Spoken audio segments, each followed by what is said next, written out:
Brazil has long been synonymous with footballing brilliance, but in recent decades, the international performance and prominence of Brazilian players have undeniably waned. After establishing itself as the most successful national team in the world, at least in terms of World Cup titles, the Brazilian national team hasn't won a World Cup since 2002 and has been knocked out by European sides in every tournament since. In fact, Brazil failed to advance past the quarterfinals in 4 of the last 5 World Cups, a stark contrast to the era when it regularly contended for titles. Equally telling, between 1994 and 2007, Brazilian players won the Ballon d'Or, World Player of the Year, 8 times. But no Brazilian has lifted that trophy since. What is happening? Where is the Brazilian talent?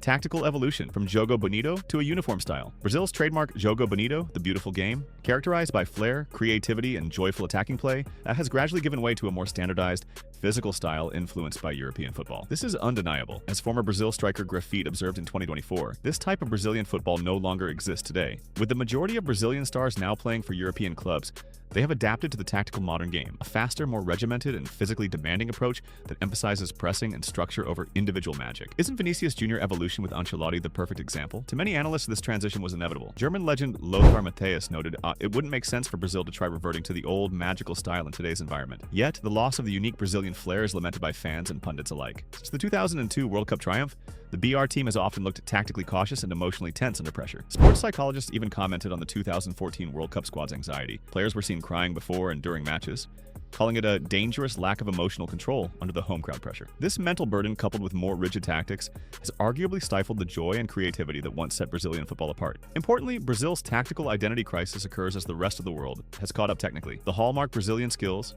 improvisation, dribbling, one-touch artistry are no longer exclusive assets. Other nations have blended technique with athleticism and organization, leaving Brazil without its old edge. Youth development, quantity versus quality of talent production. Brazil remains a prolific talent factory, but questions have arisen about the quality of youth development and whether young Brazilian players are being fully prepared for the modern game. In other words, youth academies may polish dribbling, shooting, and tactical knowledge, but they historically have invested less in mental, emotional, and educational development. This leaves many players ill-equipped to handle the pressures and lifestyle of elite professional football once they graduate from the youth ranks. The result is that Brazil sees many youth champions who never replicate their success at senior level. For example, Brazil's U20 teams have won youth tournaments, the U20 South American Championship in 2023, to name one, only for several phenoms of those squads to fade out in the professional game. One core problem is talent selection bias.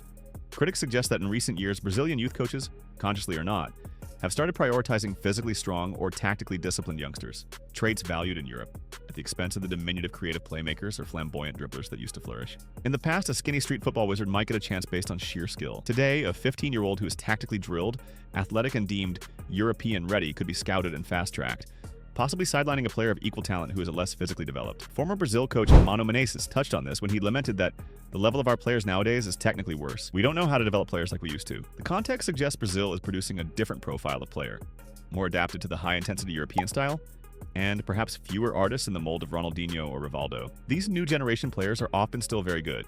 Brazil consistently exports hundreds of professionals each year, but the overall pool may lack the complete package of sublime technique and creativity and mental fortitude that defined prior superstars. The European exodus early exports and lost identity. A defining characteristic of Brazilian football in the 21st century is the mass export of players to Europe at increasingly younger ages. Brazil has long supplied talent to foreign leagues, but since the early 2000s, this trend has accelerated to unprecedented levels. What followed was a wave of transfers that, in the words of legendary coach Mario Zagallo, amounted to a sellout of Brazil's talent and a threat to its footballing identity. Every year, literally hundreds of Brazilian players leave to pursue careers abroad. A FIFA-sponsored study in 2023 found over 1,200 Brazilian players active as expatriates, by far the most from any country. For comparison, France had about 780 abroad, and Argentina 750. Top teenagers like Vinicius Jr. and Endrick are sold to Real Madrid at 17 years old for huge fees before they had even completed a full season at home. The result is that many young Brazilians do not get to mature in Brazil's style or under the mentorship of veteran Brazilian players.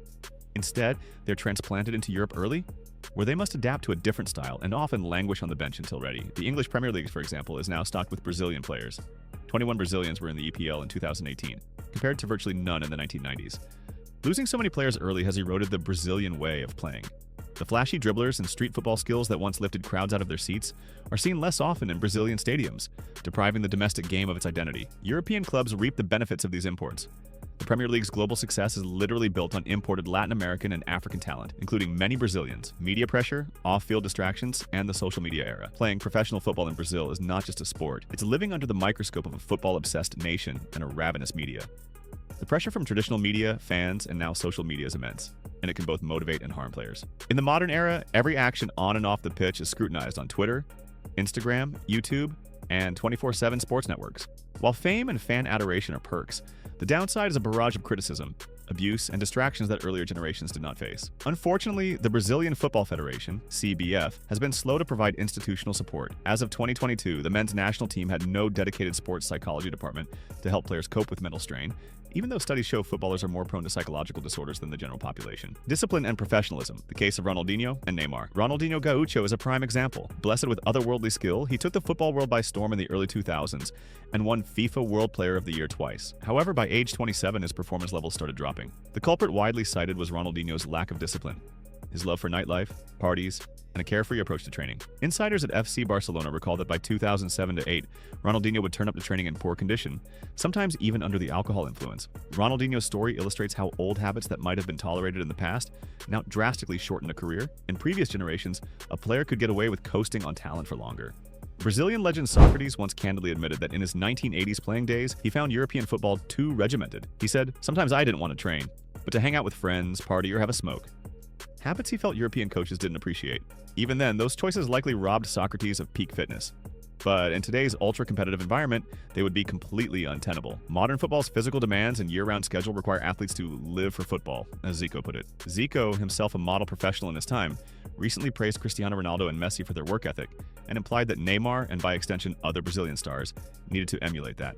Neymar has to be more professional like Ronaldo and Messi, who live for football. He has too many thoughts that distract him, Zico told Italy's Gazzetta dello Sport. In many of these cases, a common thread is that after an initial burst of success, and the wealth that came with it, the players didn't maintain the sacrifices needed to stay at the top. As BBC's Tim Vickery observed, Brazilian society's consumer culture means young players from humble origins, once rich, feel they've made it, and are tempted to enjoy life's pleasures to the fullest. We are talking about social inequality.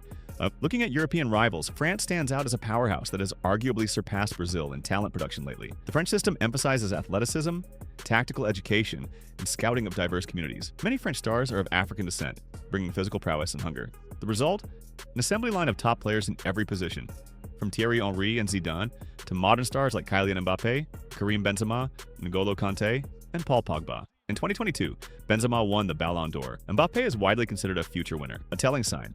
English clubs often trust Brazilian players to add flair, wingers like Antony or Rafinha, but those Brazilians are expected to conform to the team's tactical system rather than be individual saviors. Meanwhile, England is producing its own dribblers and creative midfielders, diminishing Brazil's comparative advantage. Moving forward, there are signs of hope.